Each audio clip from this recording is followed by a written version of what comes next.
Somewhere on the outside of your home right now, there may be a tiny chemist at work, and her entire laboratory fits inside a tube of dried mud the size of a cigar.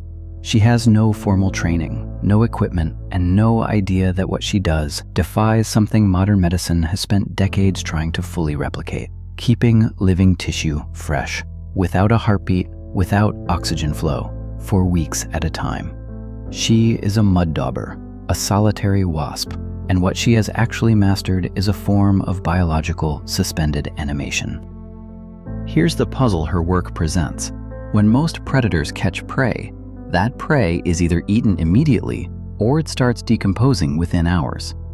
Freshness is a race against time. But a mud dauber needs her prey to stay usable for weeks because her offspring won't hatch for weeks, and a decomposing meal would kill a developing larva rather than feed it. So she had to solve a problem that food science still struggles with at industrial scale. How do you stop decay without stopping life? Her answer is a sting engineered with almost surgical precision. She doesn't deliver a killing dose of venom the way you'd expect from an insect capturing food.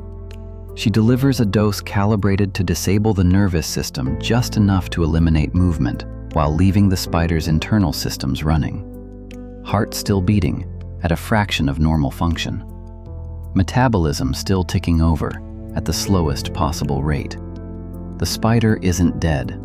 It's paused. And a paused organism doesn't rot the way a dead one does, because its own cells are still technically maintaining themselves, just at the lowest possible setting. This single trick is why the inside of an unopened mud nest is one of the strangest time capsules in the natural world. Spiders packed in weeks earlier remain soft-bodied, intact, unblemished by decay, essentially frozen in the exact physiological state they were in the moment the venom took hold. Peel one of these chambers open after the wasp has already emerged and moved on, and you're not looking at spider corpses in the normal sense. You're looking at something closer to biological storage, pristine because nothing was ever technically finished dying. Now here's the part that turns this from a strange curiosity into something genuinely useful to know. Not every spider gets selected for this treatment equally. Researchers tracking what different mud dauber species actually stock their nests with have found strong, repeatable preferences rather than random, opportunistic hunting. The blue mud dauber in particular shows up in study after study with an outsized appetite for one specific target: the black widow. Not occasionally. Not as one option among many. In a lot of documented nests, black widows make up the overwhelming majority of what's inside. Think about what that actually means functionally. Black widows favor exactly the kind of real estate mud daubers also frequent: dim corners, undisturbed crevices, the quiet gap behind a stored box in a garage, the underside of a deck. These two species are, without any intention on either side, sharing the same real estate market.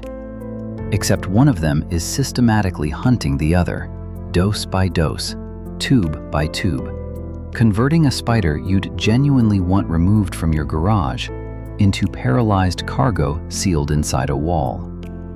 No pest control company offers this. Broad-spectrum spray treats every crevice it reaches equally and indiscriminately, and it doesn't reach every crevice. A mud dauber does something closer to targeted removal. She finds the individual spider in the individual crack it's actually hiding in and extracts it from the environment entirely. It doesn't die where you'd find it later. It disappears into her nest instead. There's a reason people rarely connect these dots. The mud tube on the wall reads as clutter, as mess, as something a spatula should fix. But scraping off an active nest doesn't just remove an eyesore. It interrupts an ongoing extraction process that's already been running in your favor, often without your knowledge, targeting exactly the species you'd least want sharing your garage. The wasp herself isn't a risk worth factoring into that decision. She's solitary, she has no colony to defend, and provoking a sting from her takes deliberate effort most people never come close to. She's not guarding anything. She's simply working, one paralyzed spider at a time, toward an offspring she'll never meet. Next time you spot one of these small mud structures forming on an exterior wall, you're not looking at damage. You're looking at an active chemistry lab running a preservation technique more precise than most refrigeration, targeting a spider most people would pay to have removed for free without you lifting a finger. Have you ever cracked open an old mud dauber nest and found what was inside? Tell me in the comments. I read every one. And if you want to see another backyard creature whose creepy reputation is hiding something this precise, the next video is already waiting for you.